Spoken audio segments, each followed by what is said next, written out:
नवाब और हीर की शादी का सच जैसे ही सामने आता है, टीना के लिए वह पल किसी तूफान से कम नहीं होता। उसे ऐसा लगता है मानो किसी ने उसके पैरों तले से जमीन खींच ली हो। जिस नवाब को वह अपना समझती थी, जिस पर उसे पूरा हक लगता था, उसी नवाब ने उससे इतनी बड़ी बात छुपाई। यह बात टीना के लिए सहन करना नामुमकिन हो जाता है। उसका गुस्सा 7वें आसमान पर पहुंच जाता है और दिल के अंदर कहीं गहरी दरार पड़ जाती है। टीना हमेशा से यह मानती आई थी कि वह नवाब के लिए सबसे सही और सबसे योग्य लड़की है। उसे लगता था कि नवाब की जिंदगी में उसकी जगह कोई और ले ही नहीं सकता। लेकिन अब सच्चाई सामने थी, नवाब की असली पसंद हीर है, और वह उससे शादी भी कर चुका है। यह सच टीना के दिल को तोड़ देता है।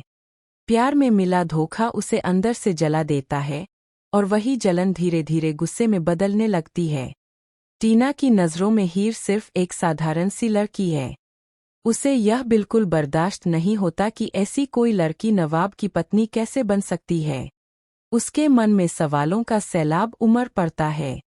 आखिर नवाब ने यह बात उससे छुपाई क्यों? कब से यह सब चल रहा था? और सबसे बड़ा सवाल, हीर में ऐसा क्या है जो उसमें नहीं? गुस्से में भरी टीना सीधे हीर के सामने पहुंचती है। उसकी आंखों में नफरत साफ झलक रही होती है और शब्दों में जहर खुला होता है। वह हीर को भला बुरा कहने लगती है, उसका अपमान करती है और ताने मारते हुए कहती है, तुम जैसी साधारण लड़की मेरे नवाब की पत्नी कैसे बन सकती हो? तुम्हारी औकात क्या है? टीना के तीखे शब्दों के बावजूद हीर शांत रहती है। उसके चेहरे पर डर नहीं, बल्कि आत्मविश्वास साफ नजर आता है। हीर हमेशा से अपने दिल और दिमाग की सुनती आई है। वह जानती है कि गुस्से का जवाब गुस्से से देने से बात और बिगड़ जाती है। इसलिए वह टीना के गुस्से का सामना धैर्य और हिम्मत के साथ करती है। टीना का गुस्सा धीरे धीरे और बढ़ता जाता है। वह इतना बेकाबू हो जाती है कि हीर पर हाथ उठाने तक की सोचने लगती है। जैसे ही वह हीर को अपमानित करने के लिए हाथ बढ़ाती है, हीर उसका हाथ पकड़ लेती है। यह देखकर टीना और भी आगबूला हो जाती है। उसे ऐसा लगता है कि हीर ने सिर्फ नवाब ही नहीं, बल्कि उसकी इज्जत भी छीन ली है। लेकिन हीर इस बार चुप नहीं रहती। वह साफ और मजबूत आवाज में टीना को जवाब देती है, मैं भले ही साधारण लगती हूँ, लेकिन मैं नवाब की पत्नी हूँ। यह रिश्ता सच है और मजबूत है। तुम्हारा इस रिश्ते में कोई हक नहीं है। तुम हमारे बीच नहीं आ सकती। हीर के ये शब्द टीना के दिल में तीर की तरह चुभते हैं। वह कुछ पल के लिए चुप हो जाती है, लेकिन यह चुप्पी हार की नहीं होती। उसके मन में बदले की आग और तेज जलने लगती है। वह मन ही मन फैसला कर लेती है कि वह हीर और नवाब को यूं आसानी से खुश नहीं रहने देगी। अगर प्यार से बात नहीं बनी, तो साजिश से ही सही। टीना को यह अच्छी तरह पता होता है कि हीर को कमजोर दिखाना ही उसका सबसे बड़ा हथियार हो सकता है। वह सोचने लगती है कि किस तरह हीर की छवि को नुकसान पहुंचाया जाए, किस तरह नवाब के मन में शक पैदा किया जाए। उसके दिमाग में एक के बाद एक योजनाएं बनने लगती है। हर योजना का मकसद सिर्फ एक होता है, नवाब और हीर के रिश्ते में दरार डालना। उधर नवाब और हीर का रिश्ता धीरे धीरे और मजबूत होता दिख रहा होता है। दोनों एक दूसरे के साथ वक्त बिताते हैं, अपनी भावनाएं खुलकर साझा करते हैं और एक दूसरे को समझने की कोशिश करते हैं। नवाब को अब पूरी तरह एहसास हो जाता है कि हीर उसकी जिंदगी की सबसे खास इंसान है।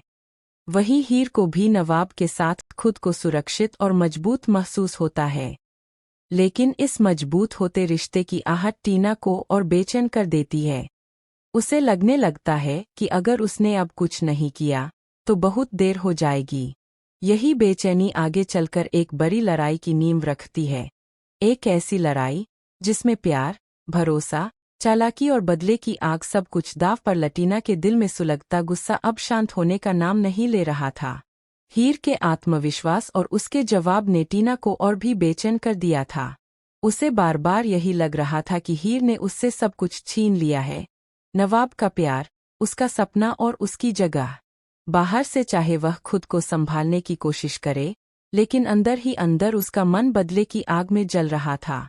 टीना अकेले में बैठकर हर उस पल को याद करती है जब उसे लगा था कि नवाब सिर्फ उसी का है। वह सोचती है कि आखिर कहाँ उससे गलती हो गई, लेकिन फिर उसका मन मानने को तैयार नहीं होता। उसे लगता है कि गलती उसकी नहीं, बल्कि हीर की है, जिसने चुभने वाला है।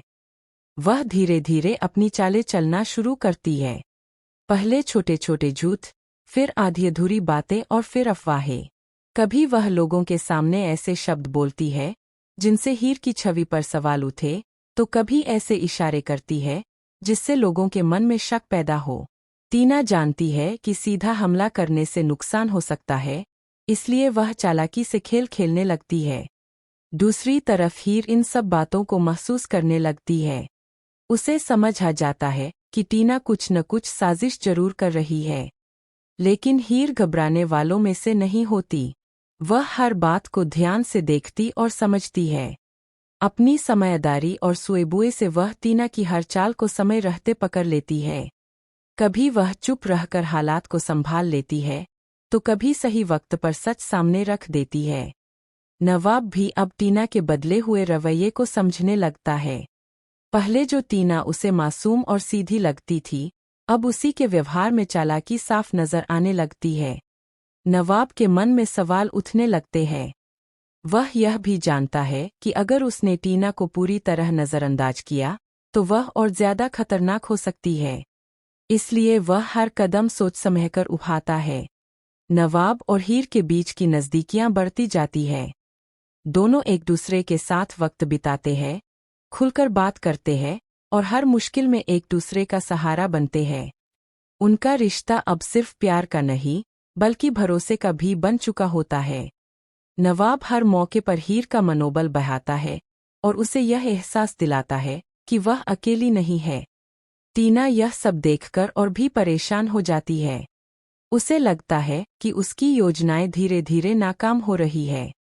कई बार उसकी चालें सफल होती है और लोगों के मन में हीर को लेकर सवाल उठते हैं, लेकिन हीर की समझदारी हर बार उन सवालों का जवाब दे देती है। यही बात टीना को सबसे ज्यादा चुभती है।